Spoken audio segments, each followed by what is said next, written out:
Aceh Explore menampilkan halaqah dari Masjid Raya Baitur Rahman Banda Aceh. Subscribe, komen, like, dan share. Assalamualaikum warahmatullahi wabarakatuh. Alhamdulillahi rabbil alamin. Wal aqibatu lil muttaqin. Wala udwana illa 'alal zalimin.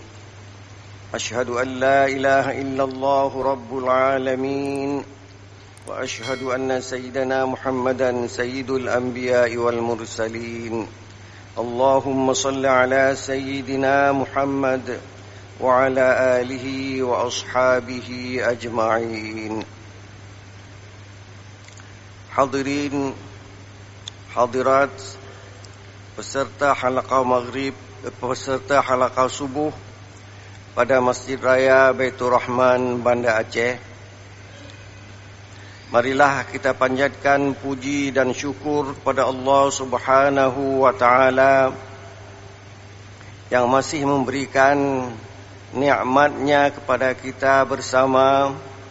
Di antaranya adalah kesempatan hidup untuk kita beramal kepada Allah Subhanahu wa taala. Salawat beriring salam tidak pernah lupa kita sampaikan kepada baginda Rasulullah sallallahu alaihi wasallam, kepada keluarganya dan kepada seluruh pengikutnya dari dulu hingga sekarang ini. Hadirin hadirat yang dirahmati Allah, manusia sangat suka kepada harta, kecuali mereka yang telah dididik dengan ibadah puasa. Dia bisa menahan keinginannya untuk menguasai harta karena telah lulus dalam ujian di bulan puasa. Kalau tidak, setiap seseorang yang meninggalkan banyak harta membuat anak-anaknya bertengkar dalam pembahagian harta tersebut. Dulunya mereka damai, tapi di saat pembahagian harta mulailah mereka ribut antara satu dengan yang lain.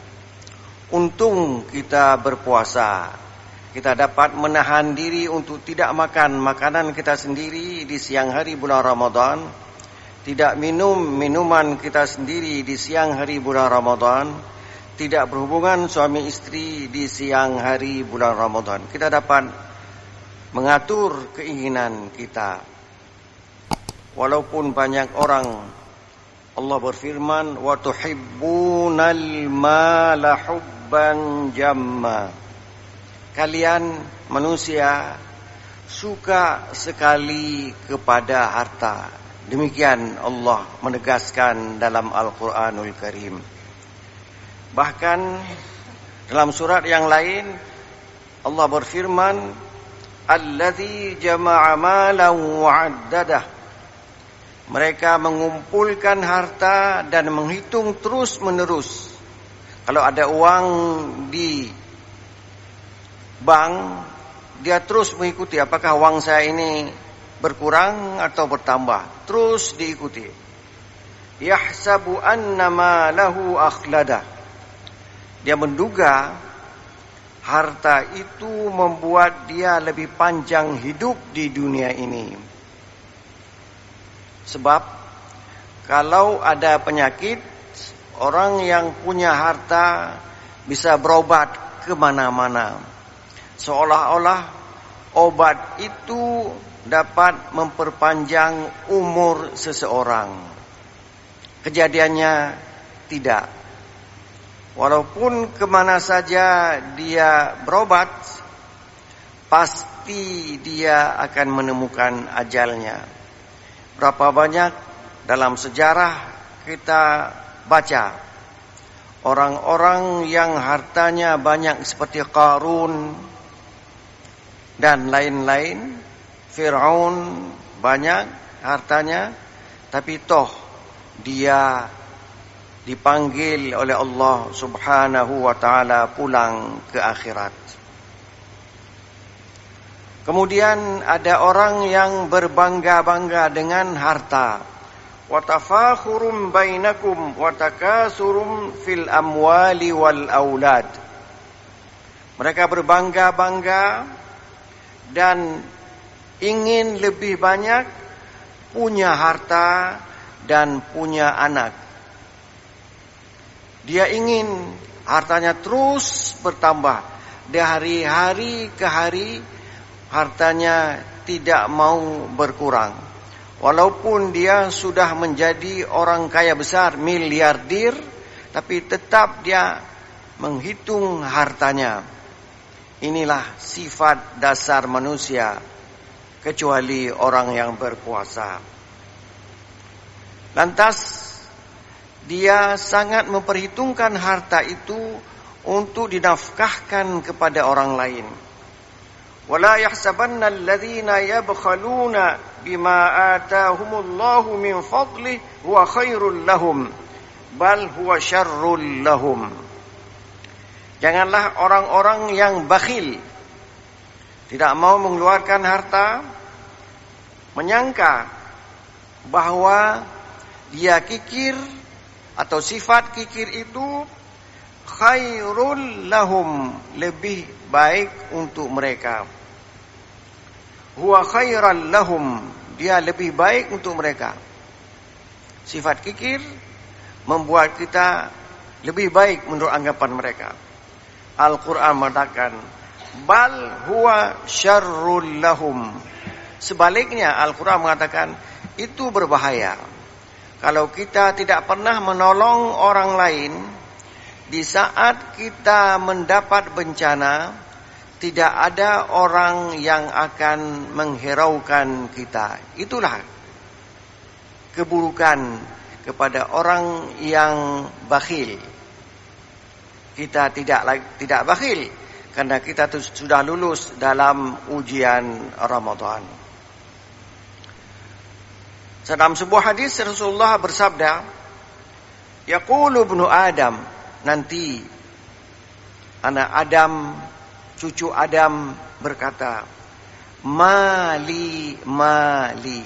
Yang dia ingat adalah harta. Mana hartaku? Mana hartaku? Itu yang dia ingat. Wa malaka min malika illa ma akalta fa afnaita. Yang menjadi hartamu pada hakikatnya adalah yang kamu makan itu, dan makanan itu sudah menjadi kotoran. Itulah yang harta kamu. Yang sedangkan yang tinggal ini boleh jadi berpindah tangan kepada ahli waris. Kamu punya harta, apa hartamu? Yang kamu makan itu. Dan dia berubah menjadi kotoran yang tiap hari kita buang.